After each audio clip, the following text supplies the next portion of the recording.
Under the Affordable Care Act, most Americans have to obtain health insurance or face a fine, referred to as a shared responsibility payment. If you own a business, then you may be wondering about a similar requirement for employers. Often referred to as the employer mandate, the employer shared responsibility payment works similarly to the individual version. If you employ a certain number of full-time or full-time equivalent workers, then you have to offer affordable health insurance to those workers. As of January 1, 2016, the Affordable Care Act's definition of small group employer increased from 50 to 100 full-time equivalent employees. This change in definition may impact your business in various ways, including plan design options, rating limitations, as well as employer shared responsibility requirements. Approximately 70% of groups in this segment are scheduled to change plans in December and migrate to ACA-compliant plans. It's a traffic jam you don't want to be caught in. To help you prepare for your upcoming transition to small group, we're bringing you a short video so that you are aware of the changes that may impact your benefits package and can take action now. Welcome to the new small group.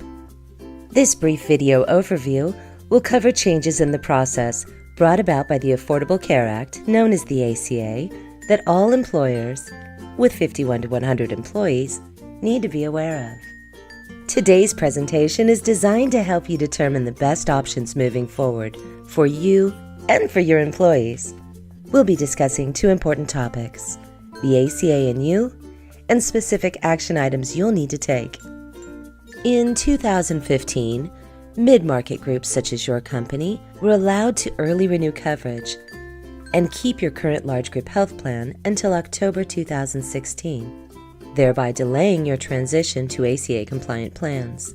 It's important to emphasize that transitioning to a comparable ACA-compliant plan could significantly change the monthly cost of health insurance for you and your employees, as well as the scope and choice of benefits.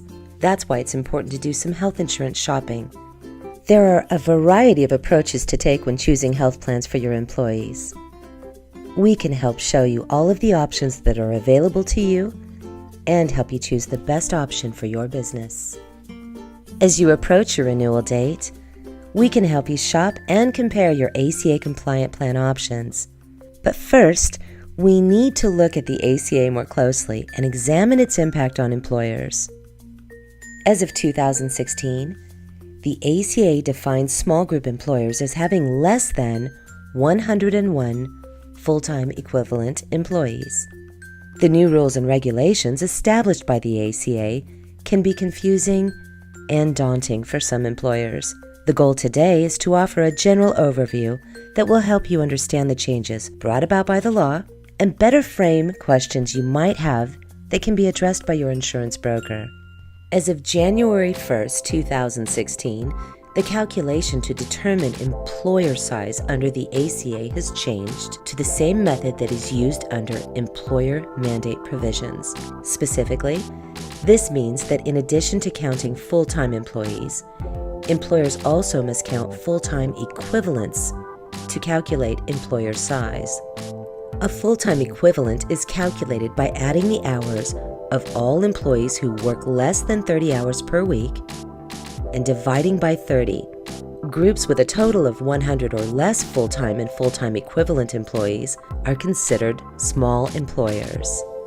In the small group market, all small group health plans have been categorized into one of 4 different metallic levels. As a result, the plan benefits are not as flexible or as customizable in comparison to what is available in the large group market. Platinum plans offer the richest and most complete level of coverage and typically have the most expensive monthly premium costs. Gold and silver plans offer a balance between the price and benefits, which usually results in the greatest value. Bronze are the least rich and often have a high deductible, making these plans the least expensive. All plans, regardless of their tier, must now offer 10 essential health benefits in order to be in compliance with the ACA. Essential health benefits are just one of many new rules governing health plans. All plans must offer age-appropriate preventive care at no cost to the consumer. This includes well baby care, well woman care, and physical exams. There is no longer an annual dollar limit on coverage of essential health benefits. Employees are able to keep their dependent children on their plan until they turn age 26. These children do not need to be listed as dependents on their parents' income taxes. They no longer need to be full-time students. They can be married, not living at home, and still remain on their parents' plan. California's waiting period for new hires to come on the health plan was set at a maximum of 90 days. Under the ACA, there are now 19 standardized rating regions in California, and all carriers must set their rating boundaries based on these regions. Prior to the ACA, there were only 9 rating regions. Also, under the ACA, all small group rates are now compressed into a 1-to-3 ratio based on age. This is so the oldest adult is no more expensive than 3 times the rate of the youngest.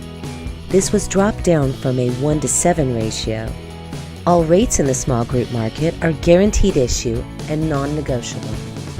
In order for an individual or family to be eligible for a government subsidy, they must earn between 138 and 400% of the federal poverty level without an offering of coverage from their employer. This means that if the employer is offering a benefit plan at this year's open enrollment, then the individual is not eligible to receive a subsidy. Many employees have unknowingly applied for and received a government subsidy for an individual plan when they are truly not eligible to receive this money because their employer is offering them a benefit plan. Your benefits broker can help these employees make the appropriate changes so they do not become indebted to the IRS. The Department of Labor has a number of new notices that all employers must distribute to their employees and their dependents anytime plan materials are distributed. So, for example, during open enrollment for all new hires, whenever a dependent is added or dropped, or whenever plan materials are typically given to employees, these new notices must be included. These notices include grandfathered plan notice, summary of benefits and coverage, glossary of terms, notice of exchange, and summary of material modifications. Model notices are available on the Department of Labor website, but your broker can help you if you are unfamiliar with these notices, as well as how and when to distribute them. Thank you again for your time, and we look forward to helping you determine the best plan options for your employees.